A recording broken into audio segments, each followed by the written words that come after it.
আমাদের বর্তমান সরকার স্কুল প্রাথমিক বিদ্যালয়ে গানের শিক্ষক নিয়োগ দিচ্ছেন, অথচ সেখানে কোনো ইসলামী শিক্ষা শিখানোর কোনো টিচার শিক্ষক সেখানে নাই। বহুদিন ধরে এই জাতি আবেদন করতেছে যে প্রাইমারি লেভেলে ধর্ম শিক্ষা শিখানোর জন্য ধর্মীয় শিক্ষক নিয়োগ দেন। বাংলা পড়ানোর জন্য বাংলা শিক্ষক লাগে, গণিত পড়ানোর জন্য গণিতের শিক্ষক লাগে, ইংলিশ পড়াইতে ইংলিশের শিক্ষক লাগে না স্কুলে? তো ধর্ম শিখানোর জন্য আলাদা শিক্ষক নাই কেন? ধর্ম শিখায় হাফ প্যান্ট পরা লোক, ধর্ম শিখায় হিন্দু টিচারে উপেক্ষিত। প্রাথমিক লেভেলে এখানে ইসলাম শিখানোর কোনো ব্যবস্থা নাই, রাসূলের আদর্শ শিখানোর কোনো ব্যবস্থা নাই।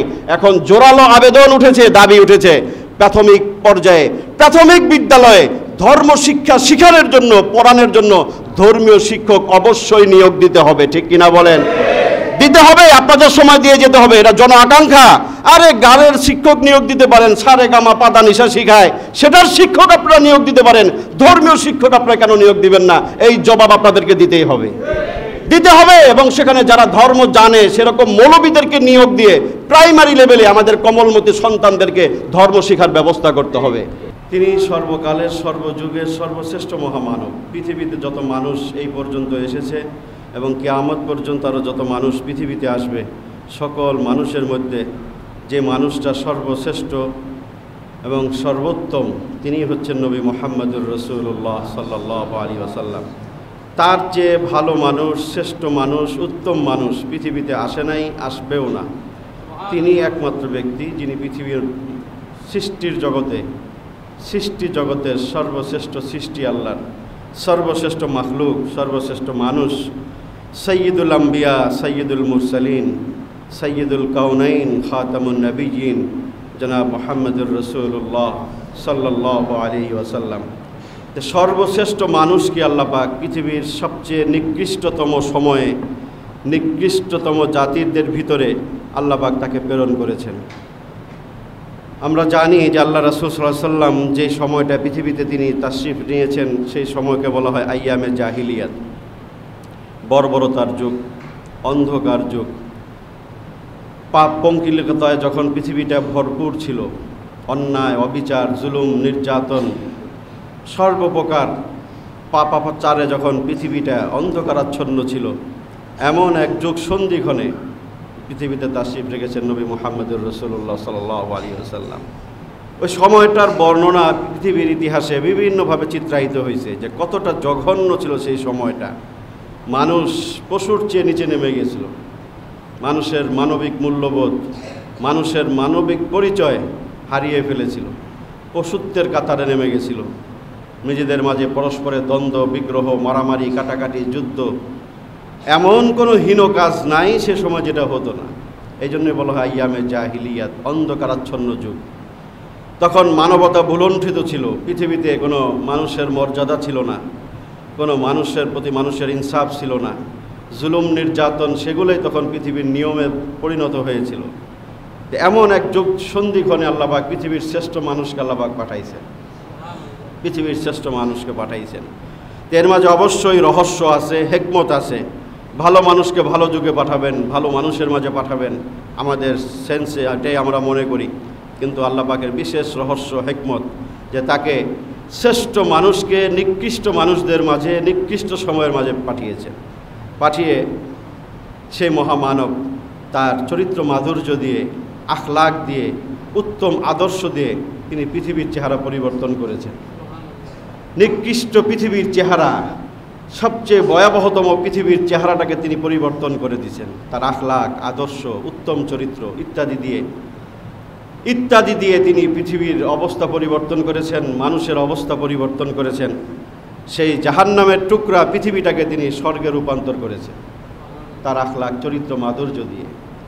তার সম্পর্কে আল্লাহ পাক কোরআনে বিভিন্ন জায়গায় বিভিন্ন রকম কথা বলেছেন। সেই মহামানবের পরিচয় কোরআনুল কারীমের বিভিন্ন জায়গায় আল্লাহ পাক বর্ণনা করেছেন। আল্লাহ পাক ইরশাদ করেছেন তার চরিত্র মাধুর্য সম্পর্কে, ইন্নাকা লা আলা খুলুকিন আযীম, নিশ্চয়ই আপনি মুহাম্মদ সর্বোত্তম চরিত্রের উপর অধিষ্ঠিত। আল্লাহ পাক সেই মহামানবের চরিত্রের সার্টিফিকেট দিয়েছেন কোরআনুল কারীমের ভিতরে। নিশ্চয়ই আপনি সর্বোত্তম চরিত্র, সর্বশ্রেষ্ঠ চরিত্র, সর্বোত্তম আখলাকের উপর আপনি অধিষ্ঠিত। এই ঘোষণা দিয়েছেন কে? স্বয়ং আল্লাহ রাব্বুল আলামিন। ইন্নাকা লাআলা খুলুকিন আযীম। আল্লাহ পাক ইরশাদ করেছেন নবী মুহাম্মদ সম্পর্কে, ওয়ামা আরসালনাকা ইল্লা রাহমাতাল লিল আলামিন, ওয়ামা আরসালনাকা ইল্লা রাহমাতাল লিল আলামিন। হে নবী, আপনাকে আমি গোটা জগৎবাসীর জন্য রহমত স্বরূপ প্রেরণ করেছি। সুবহানাল্লাহ কইেন, সওয়াব হইব। পুরা গোটা জগৎবাসীর জন্য রহমত পাঠাইছে, রহমত স্বরূপ আল্লাহ পাক রাসূলকে পাঠাইছেন। আল্লাহ পাক নিজের পরিচয় কোরআনে দিয়েছেন, আলহামদুলিল্লাহি রব্বিল আলামিন। সকল প্রশংসা ওই আল্লাহর, রব্বিল আলামিন, যিনি সর্বজগতের প্রতিপালক। আর নবী মুহাম্মদ সম্পর্কে বলেছেন, ওয়ামা আরসালনাকা ইল্লা রাহমাতাল লিল আলামিন, আপনাকে সর্বজগতের সব কিছুর জন্য আমি রহমত স্বরূপ প্রেরণ করেছি। সুবহানাল্লাহ। যত মাখলুকের আল্লাহ রব, ঠিক তত মাখলুকের জন্য আমাদের নবী রহমত। সুবহানাল্লাহ। যত মাখলুকের রব আল্লাহ, রব্বিল আলামিন, তিনার পরিচয় তিনি দিয়েছেন, সর্বজগতের রব তিনি। আর মুহাম্মদ সম্পর্কে বলেছেন রহমাতাল লিল আলামিন, সর্বজগতের জন্য তিনি রহমত। মানব, দানব, পশু পাখি, তরু লতা যা কিছু আছে, আল্লাহর মাখলুক সৃষ্টি জগৎ বলতে যা বুঝায়, সব কিছুর জন্য নবী মুহাম্মদ রহমত। তাকে আল্লাহ পাক রহমতের আধার করে দয়া, মায়া ইত্যাদির উৎস বানিয়ে আল্লাহ পাক নবী মুহাম্মদকে পৃথিবীর মাঝে প্রেরণ করেছেন। সেই মহামানব সম্পর্কে আল্লাহ বলেন, লাকাদ কানা লাকুম ফি রাসূলিল্লাহি উসওয়াতুন হাসানাহ, লাকাদ কানা লাকুম ফি রাসূলিল্লাহি উসওয়াতুন হাসানাহ লিমান কানা ইয়ারজুল্লাহা ওয়াল ইয়াউমাল আখির ওয়া যাকারাল্লাহা কাসীরা। আল্লাহ পাক স্পষ্ট করে দ্ব্যর্থহীনভাবে বলেছেন, লাকাদ কানা লাকুম ফি রাসূলিল্লাহি উসওয়াতুন হাসানাহ, নিশ্চয়ই, লাকাদ মানে নিশ্চয়ই, কানা লাকুম ফি রাসূলিল্লাহ, রাসূলের জীবন আদর্শের মাঝে, জীবনের মধ্যে, উসওয়াতুন হাসানা, তোমাদের জন্য সর্বোত্তম আদর্শ নিহিত আছে। কে বললেন?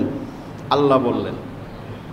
এক ব্যক্তি সম্পর্কে কোরআনে বলছেন যে নিশ্চয়ই তোমাদের জন্য নবী মুহাম্মদুর রাসূলুল্লাহ সাল্লাল্লাহু আলাইহি ওয়াসাল্লামের জীবনের মধ্যে, তার জীবন চরিত্রের মাঝে উসওয়াতুন হাসানা, তোমাদের জন্য সর্বোত্তম সর্বশ্রেষ্ঠ আদর্শ নিহিত আছে ওই ব্যক্তির জীবনের মধ্যে। কাদের জন্য? লিমান কানা ইয়ারজুল্লাহ, যারা আল্লাহকে সন্তুষ্ট করতে চায়, আল্লাহকে যারা কামনা করে, আল্লাহকে যারা পাইতে চায়, ওয়াল ইয়াউমাল আখির, যারা আখিরাতকে বিশ্বাস করে, আখিরাতের সফলতা যারা চায়, ওয়া যাকারাল্লাহা কাসীরা, এবং যারা অধিক পরিমাণে আল্লাহর স্মরণ করে, আল্লাহর জিকির করে। এই তিন গুণে গুণান্বিত মানুষের জন্য উত্তম আদর্শ রাসূলের জীবনের মধ্যে। মুফাসসিরিনে কেরাম বলেন, এর দ্বারা বুঝাইছে মুমিনদেরকে। তিনটা গুণ মুমিনের, তারা আল্লাহর সন্তুষ্টি কামনা করে জীবনের প্রতিটা মুহূর্তে, প্রতিটা কাজে, এবং তারা আখিরাতকে সামনে রেখে কাজ করে, এটা মুমিনের কাজ, মুমিনের দায়িত্ব। এবং তারা অধিক মাত্রায় আল্লাহকে স্মরণ করে, আল্লাহর জিকির করে, আল্লাহকে স্মরণ রেখে চলে। এই তিন গুণ, তিন বৈশিষ্ট্য মুমিনের জন্য সর্বশ্রেষ্ঠ আদর্শের নাম নবী মুহাম্মদুর রাসূলুল্লাহ সাল্লাল্লাহু আলাইহি ওয়াসাল্লাম। তার মানে মুনাফেক যারা, প্রকৃত মুমিন না যারা, তারা রাসূলের জীবনী থেকে আদর্শ খুঁজে পায় না। তারা আদর্শ খুঁজে পায় না রাসূলের জীবনে। তারা বিভিন্ন জায়গায় আদর্শ খুঁজতে যায়, রাসূলের আদর্শ বাদ দিয়া ওই মাও সেতুং, মার্কস, লেনিন, অমুক তমুক, অমুক নেতা, তমুক নেতা, অমুক জাতির ফিতা, এই সেই বিভিন্ন রকম জায়গায় আদর্শ খুঁজতে যায়। কারা? যারা মুনাফেক। মুসলমান পরিচয় দেওয়ার পরেও রাসূলের আদর্শ বাদ দিয়ে যারা বিভিন্ন মানুষকে আদর্শ বানাইতে চায়, বিভিন্ন তন্ত্রমন্ত্রকে যারা আদর্শ মডেল নমুনা মানে, এই আয়াত স্পষ্ট বলে তারা মুমিন নয়, তারা প্রকৃত মুমিন হতে পারে নাই। তারা কাট্টা কাফের, অথবা তারা মুমিন না, মুমিন পরিচয় দিয়ে তারা মুনাফেক। মুনাফেকদের কাছে রাসূলের চরিত্রের ভিতরে কোনো আদর্শই খুঁজে পায় না। এরা অমুক নেতার আদর্শ মানে, অমুক নেত্রীর আদর্শ মানে, অমুক তন্ত্রের আদর্শ মানে, অমুক মতবাদকে আদর্শ মানে, বিভিন্ন জায়গায় ঘুরে বেড়ায় আদর্শ খুঁজতে।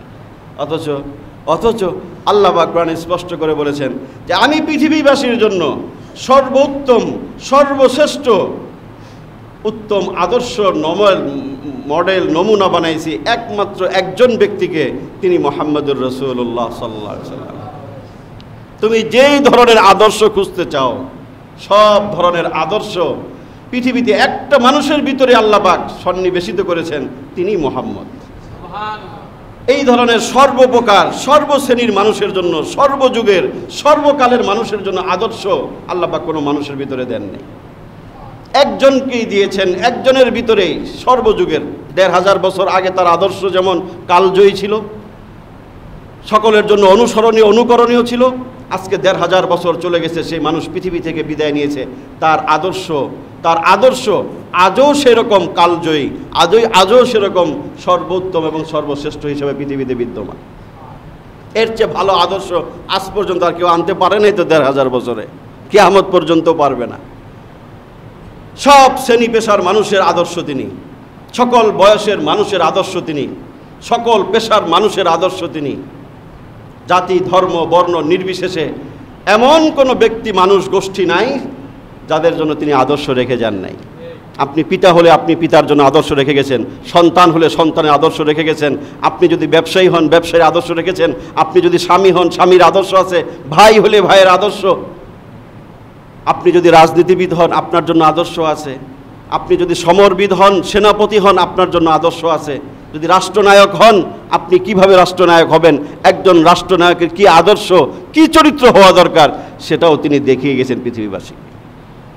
আপনি যদি শ্রমিক হন আপনার জন্য আদর্শ রেখে গেছেন, মালিক হন আপনার জন্য রাসূল আদর্শ রেখে গেছেন। এমন কোনো সেক্টর পাবেন না, এমন কোনো শ্রেণী পেশার মানুষ পাবেন না যার জন্য তিনি আদর্শ রেখে যান নাই। তাহলে আর কোথায় আদর্শ খুঁজেন? হ্যাঁ বিভিন্ন নেতা খেতার ভিতরে যে আদর্শ খুঁজেন, কতটুকু আদর্শ আছে? এই তো মিথ্যা বাণী লয় না। কোন নেতাকে আপনি গ্যারান্টি দিবেন যে আমার এই নেতা যে স্লোগান দেন ফুলের মতো পবিত্র? মিথ্যা বলতেছেন, মিথ্যা কথা বলতেছেন আপনি। কোনো মানুষের চরিত্র ফুলের মতো পবিত্র এই গ্যারান্টি আপনি দিতে পারেন না, পারেন? আপনি জানেন নবী রাসূলদের জীবন ছাড়া আপনি কিভাবে বলেন আমার নেতার চরিত্র ফুলের মতো পবিত্র, অমুক তমুক বিভিন্ন স্লোগান আপনি দিচ্ছেন দুনিয়ার ধান্দা করার জন্য, কিন্তু প্রকৃত আদর্শ, প্রকৃত নেতা, প্রকৃত মডেল একমাত্র নবী মুহাম্মদুর রাসূলুল্লাহ সাল্লাল্লাহু আলাইহি ওয়াসাল্লাম।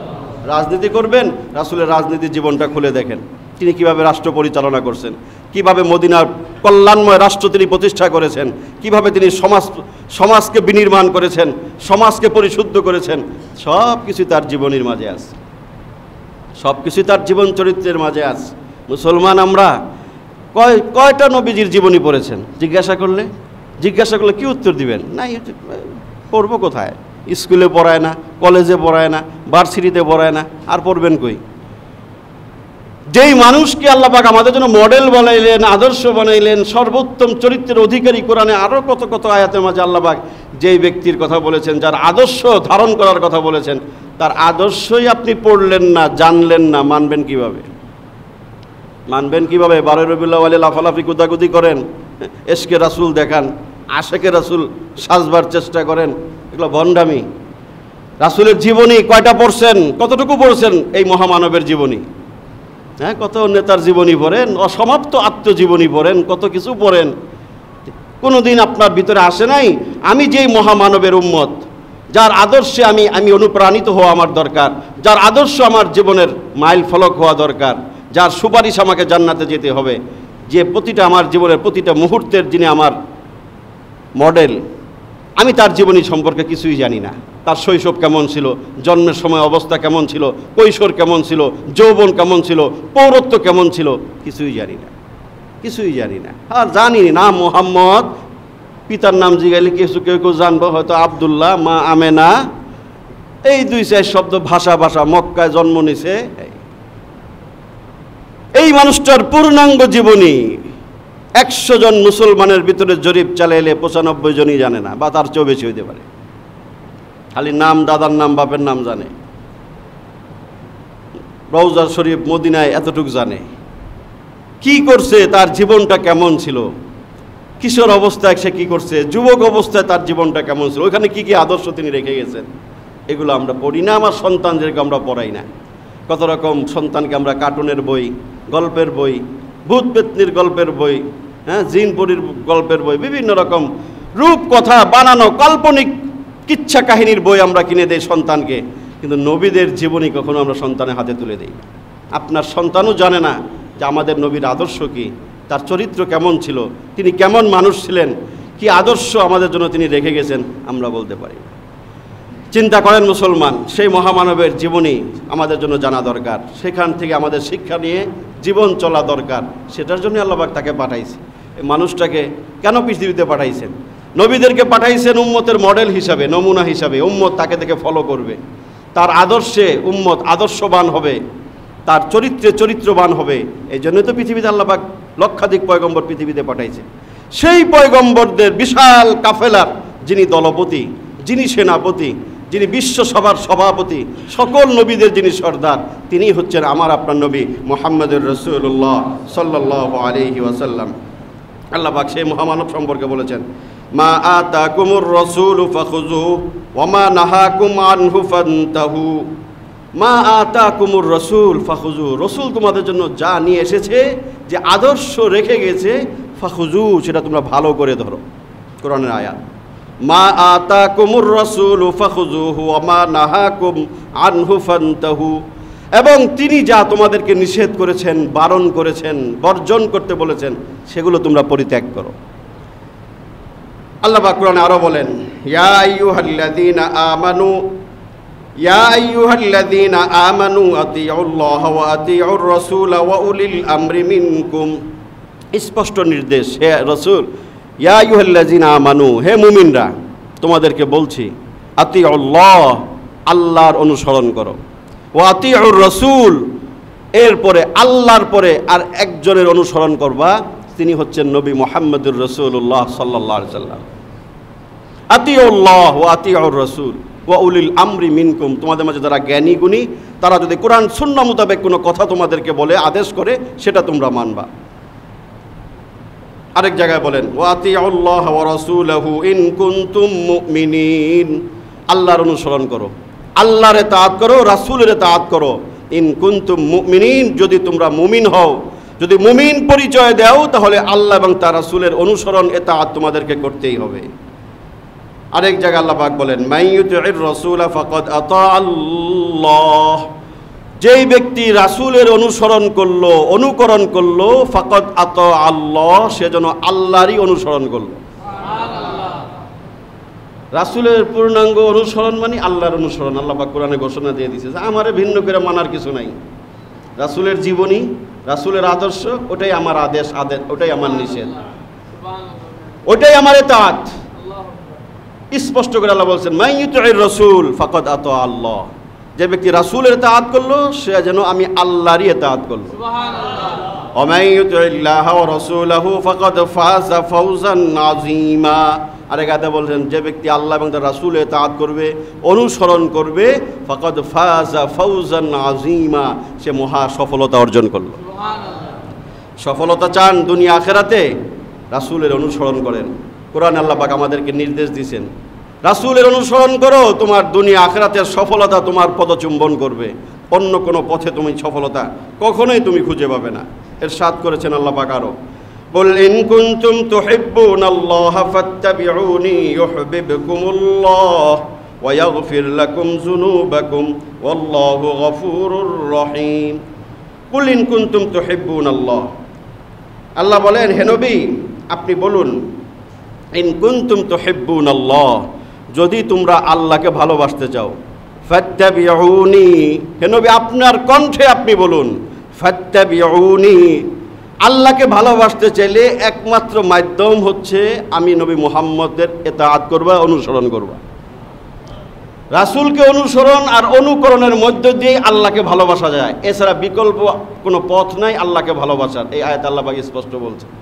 রাসূলকে বলছেন, তুমি বলো, তুমি ঘোষণা দাও, ইন কুনতুম তুহিব্বুনাল্লাহ, যদি তোমরা আল্লাহকে ভালোবাসতে চাও, ফাত্তাবিউনি, তাহলে তোমরা আমি নবী মুহাম্মদের অনুসরণ করো। ইউহিব্বুকুমুল্লাহ, তাহলে স্বয়ং আল্লাহ তোমাদেরকে ভালোবাসবেন।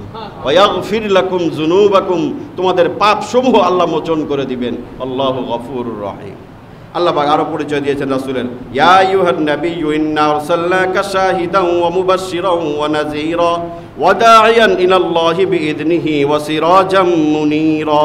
হে নবী, আপনাকে আমি প্রেরণ করেছি শাহিদ, সাক্ষী হিসাবে, মুবাশশির, সুসংবাদদাতা হিসাবে, নাযীরা, ভীতি প্রদর্শনকারী হিসাবে তোমাকে প্রেরণ করেছি, ওয়া দাঈয়ান ইলাল্লাহি বিইذনিহি, আল্লাহর দিকে আহ্বানকারী হিসাবে আমি তোমাকে পাঠিয়েছি, ওয়াসিরাজাম মুনীরা, প্রদীপ্ত উজ্জ্বল সূর্য, আলোকবর্তিকা হিসেবে আমি তোমাকে পৃথিবীতে পাঠাইছি। আলাম নাশরাহ লাকা সাদরাক ওয়া ওয়াদানা আনকা বিজরাক ওয়া রাফা'না লাকা যিকরাক। রাসূল সম্পর্কে আল্লাহ বলেছেন, হে নবী, আপনি আপনার মান মর্যাদা, নামকে আমি সমুন্নত করেছি। আমি পৃথিবীতে আপনার মান মর্যাদা, নামকে আমি সমুন্নত করেছি। পৃথিবীতে কোনো দিন আপনার নাম কেউ মুছতে পারবে না, আপনার নাম নিশ্চিহ্ন হবে না। পৃথিবীর এমন কোনো প্রান্ত নাই, এমন কোনো মুহূর্ত নাই, এমন কোনো মিনিট নাই, সেকেন্ড নাই যে সময়ে নবী মুহাম্মদের নাম উচ্চারিত হয় না। আজানের ভিতরে, একামতের ভিতরে, নামাজের ভিতরে, ক্ষণে ক্ষণে, দিকে দিকে, মুহূর্তে মুহূর্তে নবী মুহাম্মদের নাম উচ্চারিত হয়। কোথাও না কোনো সময়, যে প্রত্যেকটা সময়ে কোথাও না কোথাও আজান হচ্ছে, একামত হচ্ছে, নামাজ হচ্ছে, আর নবী মুহাম্মদের নাম সেখানে উচ্চারিত হচ্ছে। ইন্না আতাইনাকাল কাউসার, হে নবী, আপনাকে আমি কাউসারের মতো মহা মূল্যবান সম্পদের মালিক বানাইছি। এইভাবে কোরআনে বহু জায়গায় নবী মুহাম্মদের প্রসঙ্গ অবতরণ করেছেন আল্লাহ পাক। বিভিন্ন প্রশংসা, বিভিন্ন রকম তার পরিচয় আল্লাহ পাক কোরআনুল কারীমের ভিতরে তুলে ধরেছেন। আল্লাহ পাক সেই মহামানব সম্পর্কে বলেছেন, কুল ইন কানা আবাউকুম ওয়া আবনাউকুম ওয়া ইখওয়ানুকুম ওয়া আজওয়াজুকুম ওয়া আশীরাতুকুম ওয়া আমওয়ালুন ইকতারাফতুমুহা ওয়া তিজারাতুন তাখশাউনা কাসাদাহা ওয়া মাসাকিনু তারদাউনাহা আহাব্বা ইলাইকুম মিনাল্লাহি ওয়া রাসূলিহি। সেই মহামানবের ভালোবাসার কথা বলেছেন, পরিচয় দিয়েছেন যে মুহাম্মদ কে, তার আদর্শ কেমন, এগুলো আল্লাহ পাক প্রথমে তুলে ধরেছেন। এরপরে বলেছেন এই মানুষটাকে তোমাদের ভালোবাসতে হবে। অনুসরণ করতে হলে প্রথমে কি করতে হয়? ভালোবাসতে হয়। ভালোবাসন লাগবে না? আপনি একজনকে ঘৃণা করেন, হ্যাঁ, আপনি অনুসরণ করতে পারবেন? হ্যাঁ, তো অনুকরণ করতে হলে প্রথমে লোকটাকে ভালোবাসতে হয়, তার সম্পর্কে জানতে হয়, বুঝতে হয়। তার চরিত্র আদর্শ যখন আপনি অনুধাবন করবেন, বুঝতে পারবেন, তখন তার প্রতি আপনার ভালোবাসা সৃষ্টি হবে। এই জন্য নবী মুহাম্মদের প্রতি ভালোবাসার কথা আল্লাহ পাক কোরআনে বলেছেন যে শুনলা তো, জানলা তো, দেখলা তো মুহাম্মদকে, তার জীবনী খুলে দেখো, যে সেই শৈশব জন্ম থেকে নিয়ে তিনি পৃথিবীতে যে আদর্শগুলো স্থাপন করেছেন সেগুলো তুমি দেখো, পড়ো, শোনো, শিখো। তারপরে সেই মানুষটাকে তুমি তোমার মনের গভীর থেকে তাকে ভালোবাসতে শুরু করো। বল, হে নবী, আপনি বলুন, ইন কানা আবাউকুম ওয়া আবনাউকুম ওয়া আজওয়াজুকুম ওয়া ইখওয়ানুকুম ওয়া আশীরাতুকুম। এখানে নাম ধরে ধরে বলছে, হে নবী, আপনি বলুন, যদি তোমাদের কাছে তোমাদের পিতামাতা, স্ত্রী, ভাই বেরাদার, আত্মীয় স্বজন, পাড়া প্রতিবেশী, ব্যবসা বাণিজ্য, বাসা বাড়ি, বাড়ি গাড়ি, যা কিছু সম্পদ আছে, ধন সম্পদ, সব কিছুর চেয়ে যদি নবী মুহাম্মদকে বেশি ভালো না বাসো, কি হবে? আল্লাহ বলেন সব কিছুর চেয়ে নবী মুহাম্মদকে বেশি ভালোবাসতে হবে, তোমার নিজের জীবনের চেয়ে বেশি ভালোবাসতে হবে। তোমার আত্মীয় স্বজন, পাড়া প্রতিবেশী, সন্তান সন্ততি, স্ত্রী, প্রিয়তমা স্ত্রী, আরও যত যত মানুষের রিলেশন আছে, আত্মীয় স্বজন, আমওয়াল, ধন সম্পদ, মাসাকিন, বাসাবাড়ি, তোমার বাড়ি আছে, গাড়ি আছে, সম্পদ আছে, এগুলোকে আমরা অনেক ভালোবাসি। এই আয়াতে আল্লাহ বলেন এই সব কিছুর চেয়ে যদি নবী মুহাম্মদকে বেশি ভালো না বাসো, আল্লাহ এবং তার রাসূলকে যদি বেশি ভালো না বাসো, এবং জিহাদকে যদি বেশি ভালো না বাসো, তিনটা জিনিসের কথা বলেছেন এই আয়াতে। তাহলে ফাতারাব্বাসু হাত্তা ইয়াতিয়াল্লাহু বিআমরি, তাহলে তোমরা আল্লাহর আযাব গজবের অপেক্ষা করো। এই তিন জিনিসের ভালোবাসা যদি অন্তরে না ঢুকাইতে পারো, তোমার প্রতি আল্লাহর আযাব গজব ধ্বংস নেমে আসবে। আল্লাহ পাক এই আয়াতে বলছে, এটা সূরা তওবার আয়াত, সূরা তওবার 24 নম্বর আয়াতে আল্লাহ পাক এই কথা বলেছেন যে ওই মানুষকে তোমার ভালোবাসতেই হবে। ভালো না বাসার তো কোনো কারণ নাই। মানুষ যে সমস্ত কারণে ভালোবাসে মানুষকে বা কোনো জিনিসকে, ওই সব জিনিসের পূর্ণ মাত্রা বিদ্যমান ছিল নবী মুহাম্মদের ভিতরে। ভালোবাসবেন না কেন? হ্যাঁ, রূপ দেখে ভালোবাসেন, চেহারা সুন্দর দেখে ভালোবাসেন। নবীর চেহারা সুন্দর ছিল না? আমরা স্বচক্ষে দেখি নাই, বর্ণনা তো আজও হাদিসের পাতায় পাতায় বিদ্যমান, আজও বিদ্যমান যে রাসূলের চেহারা কেমন ছিল। শামাইলে তিরমিজি হাদিসের কিতাবে একটা আলাদা অংশ অধ্যায় আছে, শামাইলে তিরমিজি বলে রাসূলের অবয়ব মোবারক, চেহারা, চুল কেমন ছিল, বুরু কেমন ছিল, নাক কেমন ছিল, চোখ কেমন ছিল, কান কেমন ছিল, ঠোঁট কেমন ছিল, হাত কেমন ছিল, পা কেমন ছিল, হাঁটতেন কেমনে, শুইতেন কেমনে, পূর্ণ অবয়ব। আজও ১৫০০ বছর আগের মানুষের প্রতিচ্ছবি আজও হাদিসের পাতার মাঝে আঁকানো আছে।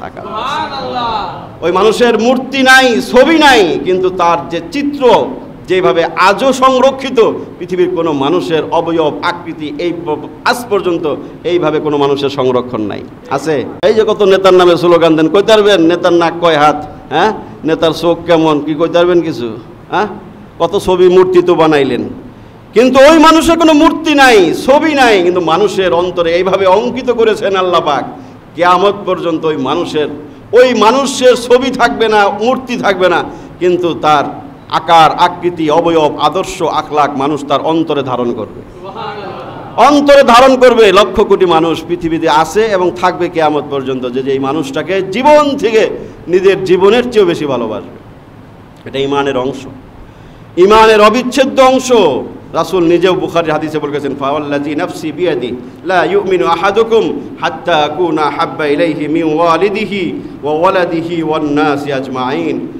লা ইউমিন, রাসূল বলেছেন আল্লাহর কসম, কোনো মানুষ ততক্ষণ পর্যন্ত মুমিন হতে পারবে না যতক্ষণ পর্যন্ত ওই মানুষটা আমি মুহাম্মদকে মিন ওয়ালিদিহি ওয়া ওয়ালাদিহি ওয়ান নাসি আজমাইন, ওই মানুষ যতক্ষণ পর্যন্ত আমি মুহাম্মদকে নিজের চেয়ে, পিতামাতার চেয়ে, সন্তান সন্ততির চেয়ে, ওয়ান নাসি আজমাইন, পৃথিবীর সকল মানুষের চেয়ে আমি মুহাম্মদকে বেশি ভালো না বাসবে, আল্লাহর কসম সে মুমিন হতে পারবে না। এটা রাসূলের হাদিস, বুখারী শরীফের হাদিস। রাসূল কসম খায় বলে গেছেন। আর কতটুকু ভালোবাসেন মিলাবেন খালি, হ্যাঁ মুখে মুখে তো ভালোবাসি, আমরা জশ্নে জুলুস করি, ঈদে মিলাদুন্নবী পালন করি, আমরা তো ভালোবাসি। এটা কয় নম্বর ভালোবাসার মিলাই দেখেন, এগুলো ভালোবাসার আদৌ প্রতীক কিনা না এগুলো বন্ডামি আর শয়তানি, এটা বোঝার কথা। যাদের ভিতরে ঈমান আছে, ঈমান সম্পর্কে যারা সচেতন, তাদের জানার কথা যে এগুলো কোনো ভালোবাসার নিদর্শন না, এগুলো মন গড়া বেদাত, যার যেমন মন চাইতেছে জশ্নে জুলুস, ঈদে মিলাদুন্নবী, অমুক তমুক করতেছে। আরে রাসূলের একজন সাহাবীর ভিতরে রাসূলের প্রতি যেই ভালোবাসা ছিল, একজন সাহাবীর অন্তরে রাসূলের প্রতি যেই ভালোবাসা ছিল, এই গোটা উম্মতের ভালোবাসা একত্রিত করলেও সেই সাহাবীর সমপরিমাণ ভালোবাসা হবে না। একজন সাহাবীর অন্তরে রাসূলের প্রতি এত অধিক পরিমাণ ভালোবাসা ছিল, তারা কোনোদিন জশ্নে জুলুস করে নাই, ঈদে মিলাদুন্নবী করে নাই, বক্কর চক্কর করে নাই। তা আপনি কই পাইছেন এগুলা? সকল ঈদের সেরা ঈদ ঈদে মিলাদুন্নবী, কি সুন্দর স্লোগান দিতেছে। আপনি বেদাত করতেছেন। রাসূল বলে গেছেন 2 ঈদের নামাজ, ঈদ হবে 2টা এবং ঈদ উদযাপন হবে ঈদের নামাজের মাধ্যমে। আপনি 12ই রবিউল আউয়াল ঈদে মিলাদুন্নবী বানায় দিলেন, বলে না? এখন তো সরকারি ছুটি ওই নামেই উদযাপিত হয়, ঈদে মিলাদুন্নবীতে। ঈদে মিলাদুন্নবী মানে কি? রাসূলের জন্মের ঈদ। এই নামে হাদিস কোরআনে কোথাও কি আছে যে 3 নম্বর একটা ঈদ রাসূলের জন্মের ঈদ? ঈদে মিলাদুন্নবীর অর্থ রাসূলের জন্মের ঈদ। তো ঈদের নামাজ কই? নামাজ লাগে না, মিছিল করলেই হয়। মিছিল করে, কেক কাটে, মিছিল লাফায় লুফায়, বিরিয়ানি খায়, কত কিছু করে, মিষ্টি খায়, জিলাপি খায়, রাসূলের জন্মদিন পালন করছি, শেষ। রাসূলকে খুব ভালোবাসে আমরা, আশেকে রাসূল। দেখেন না দেওয়ালে দেওয়ালে পোস্টারে লেখে রাখে আশেকে রাসূল, হ্যাঁ রে রাসূল। তো সাহাবীরা কোনোদিন এই সমস্ত জশ্নে জুলুস করছে, ঈদে মিলাদুন্নবী করছে, অথচ তারা নিজের জীবন থেকে রাসূলকে বেশি ভালোবাসছে। ওই ভালোবাসার বিবরণ দিয়ে শেষ করা যাবে না, যেগুলো হাদিসের পাতায় আমরা পাই। সাহাবীদের ভালোবাসা রাসূলের প্রতি বলতে গেলে দিনকে দিন, ঘন্টাকে ঘন্টা চলে যাবে, তাদের ভালোবাসার বিবরণ দিয়ে শেষ করা যাবে না, এমনভাবে তারা ভালোবাসছে। এই হাদিস শোনার পরে ওমর প্রথম কয়েছে, হুজুর আমি তো সব কিছুর চেয়ে আপনাকে ভালোবাসি, কিন্তু আমার নিজের জীবনের চেয়ে তো আপনাকে আমি বেশি ভালোবাসি না। আল্লাহ রাসূল বলছেন, না, বুখারীর হাদিস, না, তুমি প্রকৃত মুমিন এখনো হতে পারো নাই। এরপরে ওমর কিছুক্ষণ চুপ থেকে কয়, আল্লাহর কসম এই মুহূর্তে আমি পৃথিবীর সব কিছুর চেয়ে আমার নিজের জীবনের চেয়ে আপনাকে ভালোবাসি। তখন রাসূল বলছেন, আন ইয়া ওমর, আল আন ইয়া ওমর, ওমর এখন তুমি সঠিক লাইনে আসছো, এখন তুমি প্রকৃত মুমিন হইছো। আপনি আমি রাসূলের জন্য কতটুকু জীবন দিতে প্রস্তুত, কতটুকু তাকে আমাদের জীবনের চেয়ে ভালোবাসি, এটা চিন্তা করে দেখতে হবে। তো এখানে আল্লাহ রাসূল সাল্লাল্লাহু আলাইহি ওয়াসাল্লাম, কোরআনে আল্লাহ পাক রাসূলকে ভালোবাসার কথা বলেছেন। রাসূল নিজেই বলেছেন, যে আমাকে অনুসরণ করতে গেলে আমাকে ভালোবাসতে হবে, আর আমাকে ভালোবাসা এটা ঈমানের অবিচ্ছেদ্য অংশ। আমার প্রতি যদি পূর্ণ ভালোবাসা কেউ পোষণ করতে না পারে তাহলে সে পরিপূর্ণ মুমিন কখনোই হতে পারবে না। এরপরে আল্লাহ রাসূল সাল্লাল্লাহু আলাইহি ওয়াসাল্লাম বলেছেন যে আমরা তাকে ভালোবাসবো কীভাবে। রাসূলকে ভালোবাসা ঈমানের অংশ বুঝলাম, এটা অনেক সওয়াবের কাজ, পুণ্যের কাজ, কিন্তু ভালোবাসবো কীভাবে? রাসূলকে যারা অমুসলিমরাও যারা ভালোবেসেছে তাদের কিছু প্রতিদানের কথাও আমরা হাদিসের মাঝে পাই। যেমন আবু লাহাব রাসূলের ঘোরতর দুশমন ছিল, সে রাসূলের উপর জুলুম নির্যাতন করেছে, রাসূলকে গালিগালাজ করেছে, তার ধ্বংস কামনা করে আল্লাহ পাক অভিসম্পাত করে আবু লাহাব সম্পর্কে কোরআনে সূরা নাজিল করছে, আছে না সূরা লাহাব? হ্যাঁ, রাসূলকে কইছিল তাব্বান, রাসূলকে বলছিল তাব্বান। যখন রাসূল দ্বীনের দাওয়াত দিছে তখন আবু লাহাব রাসূলকে বলছে তাব্বান, তুমি ধ্বংস হও। এই শব্দটা আল্লাহর কাছে এত খারাপ লাগছে যে তুই আমার হাবিবরে কলি তাব্বান, ধ্বংস হ।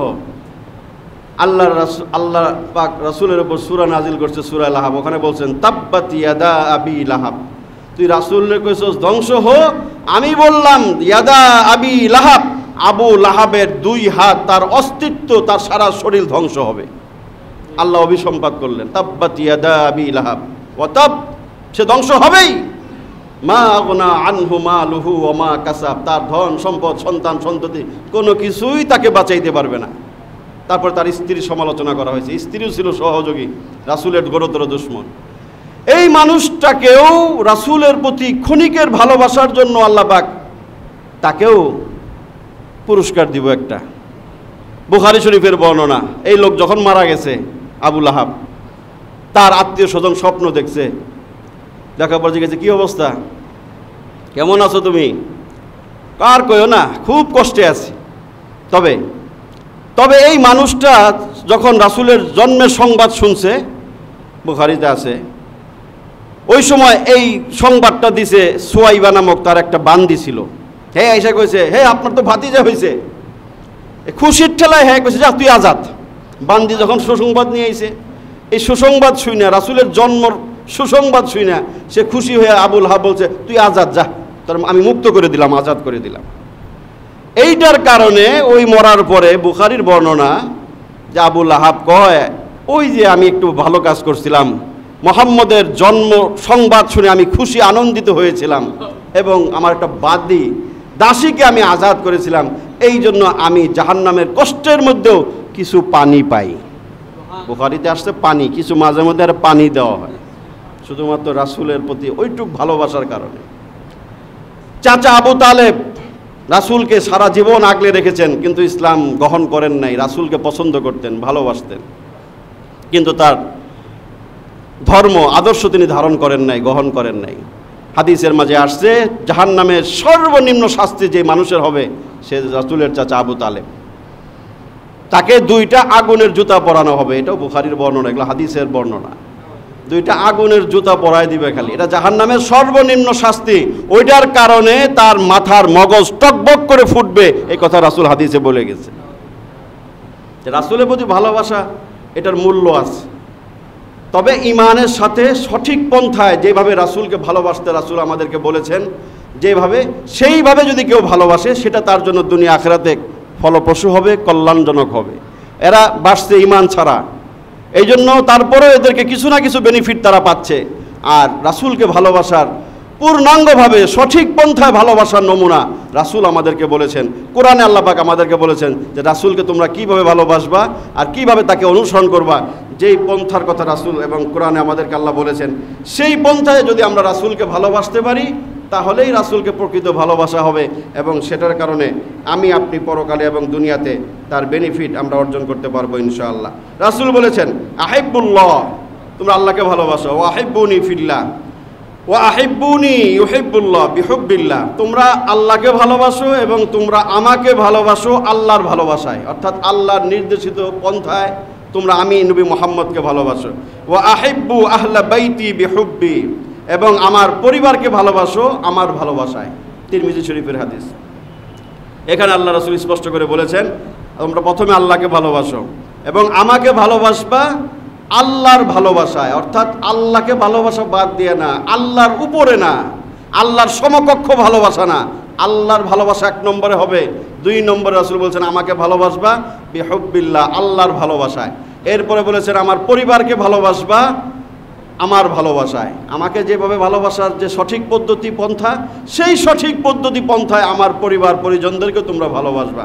এই হাদিসের মধ্যে রাসূল স্পষ্ট করেছেন। এবং রাসূলকে ভালোবাসার পদ্ধতির কথা রাসূল বিভিন্ন হাদিসের মাঝে বলেছেন।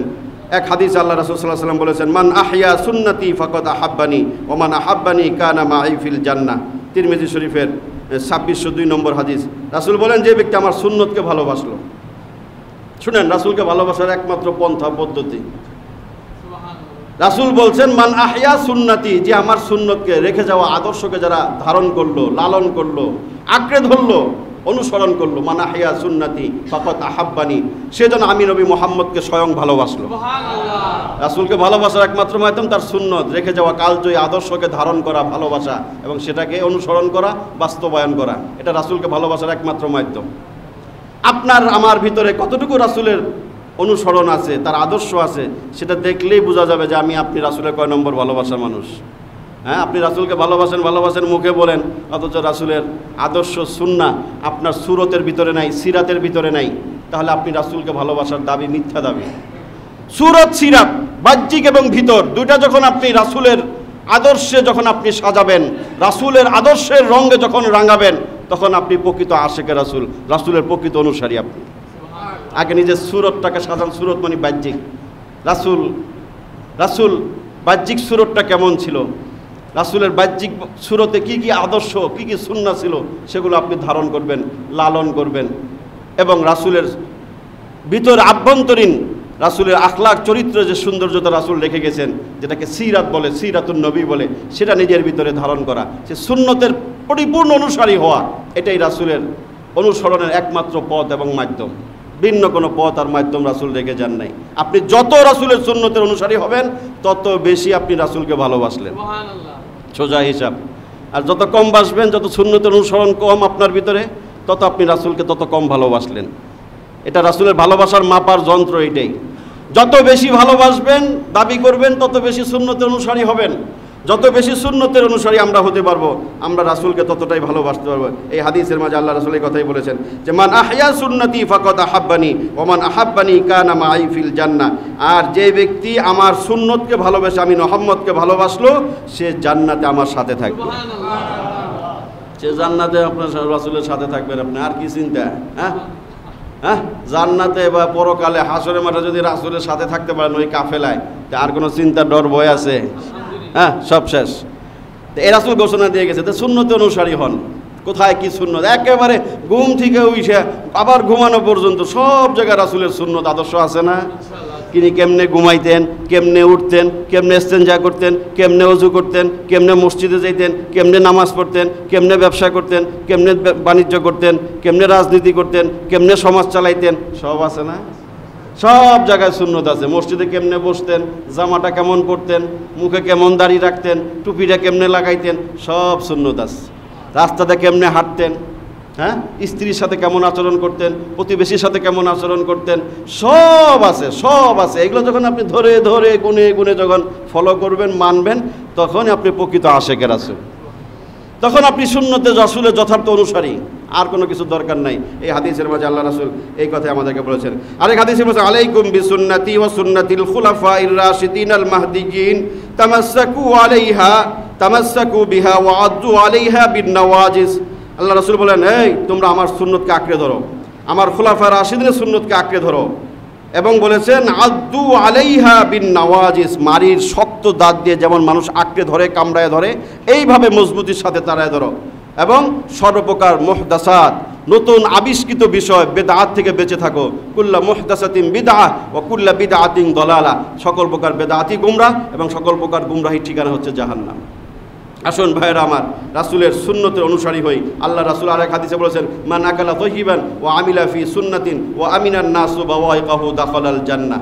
তিনটা কথা বলেছেন, যে ব্যক্তি হালাল খাইলো, আমল করলো সুন্নত অনুযায়ী, এবং যে ব্যক্তি প্রতিবেশীকে কষ্ট দেওয়া থেকে বিরত থাকলো, রাসূল বলছেন দাখালাল জান্নাহ, সে যেন জান্নাতে ঢুকেই গেল। সুবহানাল্লাহ। এই জন্য আমল করেন। আরেক হাদিসে বলেছেন আমালুন কলিল ফি সুন্নাতিন খায়রুম মিন আমালিন কাসিন ফি বিদআহ। সুন্নত অনুযায়ী অল্প আমল উত্তম, বেদাতের মধ্যে বেশি আমল এসছে। মন গড়া খুব আমল করে, আল্লাহ রসুলকে যেটা দাম নাই। আমালুন কলিল ফি সুন্নাহ খায়রুম মিন আমালিন কাসীর ফি বিদআহ। সুন্নত অনুযায়ী আপনি অল্প আমল করছেন, এটার মূল্য আল্লাহর কাছে অনেক বেশি বেদাতের মধ্যে বেশি আমল করারছে। আসলে বেদাতি পন্থা ছাড়তে হবে। মন গড়া ভাবে কোনো ধর্ম চলে না, বাপদাদার দোহাই দিয়ে ধর্ম চলে না, মন গড়া কিচ্ছা কাহিনী দিয়ে ধর্ম চলে না। ধর্ম চলতে হয় দলিলের ভিত্তিতে, কোরআন হাদিসের দলিলের ভিত্তিতে ধর্ম চলে, মন গড়া কথা দিয়ে ধর্ম চলে না। এরপর রাসূল বলেছেন মান রাদিবা আন সুন্নতি ফালাইসা মিন্নি, যে ব্যক্তি মান ইস্তান্নাবি ফাহুয়া মিন্নি, যে আমার সুন্নত অনুসারী হবে সে আমার দলভুক্ত। ওমান রাদিবা আন সুন্নতি ফালাইসা মিন্নি, আর যে আমার সুন্নতকে ভালোবাসবে না, অপছন্দ করবে, সে আমার দলভুক্ত হবে না, আমার উম্মতের অন্তর্ভুক্ত থাকবে না। এখন আমরা রবিউল আউয়ালে কি করব? এই মাসে কি করবেন? বেশি বেশি দরুদ পড়বেন, নফল রোজা রাখবেন। রাসূল প্রতি জন্মদিনে সোমবার দিন রোজা রাখতেন, আপনি রাসূলের মহব্বতে রাখেন, দান সদকা করেন, রাসূলের জীবনী পড়েন। এই রবিউল আউয়াল মাস কমপক্ষে একটা রাসূলের জীবনী পড়েন, সন্তানকে একটা জীবনী পড়ান। অনেক পাওয়া যায় বাজারে, কিনে নিয়েন, অথবা পিডিএফ পাওয়া যায়, ইয়ার মধ্যে সোশ্যাল মিডিয়াতে পাবেন, মোবাইল দিয়ে বিভিন্ন রাসূলের জীবনী পিডিএফ বের করে পড়তে পারেন। একটা জীবনী, পূর্ণাঙ্গ জীবনী আপনি পড়েন। এই মাসে যদি করতে চাই আমরা এই কাজগুলো করতে পারি, এবং রাসূলের আদর্শ সুন্নাহ ধারণ করার প্রতিজ্ঞাবদ্ধ হতে পারি, রাসূলের প্রতি ভালোবাসা বৃদ্ধি করা এই মাসের একটা বিশেষ আমল। এবং রাসূলের ওয়ারাসাতুল আম্বিয়া যারা ওলামায়ে কেরাম, তাদের প্রতি ভালোবাসা পোষণ করা ইত্যাদি ইত্যাদি এই মাসের আমল। এই মাসের বিশেষ কোনো আমল নাই, করলে এগুলো করেন। রোজা রাখেন প্রতি সোমবারে, রাসূল রাখছেন রাখেন, রাসূলের প্রতি বেশি বেশি দরুদ পড়েন, রাসূলের আদর্শ সুন্নাহকে আঁকড়ে ধরার দৃঢ় প্রতিজ্ঞাবদ্ধ হন যে আমি রাসূলের সুন্নতের বাহিরে জীবন চলাবো না, তার সুন্নতের বাহিরে কিছু মানবো না। এইভাবে আমরা এই মাসের করণীয়গুলো আদায় করতে পারি। বর্জনীয় জন্মদিবস পালন করা, ঈদে মিলাদুন্নবী করা, জশ্নে জুলুস করা, আরও যত রকম বেদাতি কার্যকলাপ আছে সবগুলোই বর্জনীয়। এগুলোতে যাবেন না, দেখবেন না, সমর্থন করবেন না, সহযোগিতা করবেন না, দোয়া করবেন, পারলে এদেরকে বুঝাবেন ভাই রাসূলের জন্মদিন এইভাবে কেউ পালন করে নাই, এটা আমাদের সুন্নত পদ্ধতি না, এটা ইসলামের নির্দেশিত পন্থা না, মন গড়া বেদাত ভণ্ডামি শয়তানি। আল্লাহ পাক আমাদেরকে হেফাজত করেন। এবং জীবনী পড়তে হবে। স্কুল কলেজে রাসূলের জীবনী নাই। গতকালকে দেখলাম যে আমাদের বর্তমান সরকার স্কুল প্রাথমিক বিদ্যালয়ে গানের শিক্ষক নিয়োগ দিচ্ছেন, অথচ সেখানে কোনো ইসলামী শিক্ষা শিখানোর কোনো টিচার শিক্ষক সেখানে নাই। বহুদিন ধরে এই জাতি আবেদন করতেছে যে প্রাইমারি লেভেলে ধর্ম শিক্ষা শিখানোর জন্য ধর্মীয় শিক্ষক নিয়োগ দেন।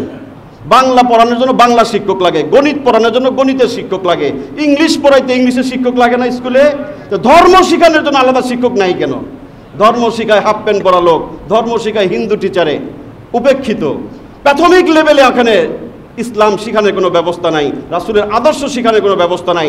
এখন জোরালো আবেদন উঠেছে, দাবি উঠেছে প্রাথমিক পর্যায়ে, প্রাথমিক বিদ্যালয়ে ধর্ম শিক্ষা শিখানোর জন্য, পড়ানোর জন্য ধর্মীয় শিক্ষক অবশ্যই নিয়োগ দিতে হবে। ঠিক কিনা বলেন? দিতে হবে, আপনাদের সময় দিয়ে যেতে হবে, এটা জন আকাঙ্ক্ষা। আরে গানের শিক্ষক নিয়োগ দিতে পারেন, সারে গামা পাদা নিশা শিখায়, সেটার শিক্ষক আপনারা নিয়োগ দিতে পারেন, ধর্মীয় শিক্ষক আপনারা কেন নিয়োগ দিবেন না? এই জবাব আপনাদেরকে দিতেই হবে, দিতে হবে। এবং সেখানে যারা ধর্ম জানে সেরকম মৌলবীদেরকে নিয়োগ দিয়ে প্রাইমারি লেভেলে আমাদের কোমলমতি সন্তানদেরকে ধর্ম শিক্ষার ব্যবস্থা করতে হবে।